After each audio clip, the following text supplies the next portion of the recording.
ನಗರದೆಲ್ಲೆಡೆ ಈಗ ಜಿಪಿಎಲ್ ಕಲರವ ಇವತ್ತಿನ ಗಲ್ಲಿ ಕ್ರಿಕೆಟ್ಗೆ ಸಾಕ್ಷಿಯಾಗಿದ್ದು ಮಿಲ್ಕ್ ಕಾಲೋನಿ ಗ್ರೌಂಡ್. ಇಂದಿನ ಸಂಡೇ ಮಸ್ತಿಯನ್ನ ಮಿಲ್ಕ್ ಕಾಲೋನಿ ನಿವಾಸಿಗಳು ಗಲ್ಲಿ ಪ್ರೀಮಿಯರ್ ಲೀಗ್ ತಂಡದೊಂದಿಗೆ ಕಳೆದರು.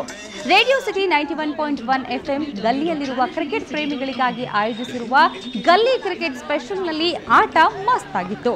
ಕಳೆದ 4 ದಿನಗಳಿಂದ ಸುವರ್ಣ ನ್ಯೂಸ್ ಸಹಯೋಗದೊಂದಿಗೆ ನಡೆಯುತ್ತಿರುವ ಗಲ್ಲಿ ಕ್ರಿಕೆಟ್ ಇಂದು ರಂಗೇರಿತು. ಈ ಗಲ್ಲಿ ಕ್ರಿಕೆಟ್ ಅನ್ನ ಆರ್ಜೆ ರಚನಾ ನಡೆಸುತ್ತಿದ್ದು, ಗೆದ್ದ ಗಲ್ಲಿ ಟೀಮ್ಗೆ 1 ಲಕ್ಷ ರೂಪಾಯಿ ಬಹುಮಾನ ಗ್ಯಾರಂಟಿ.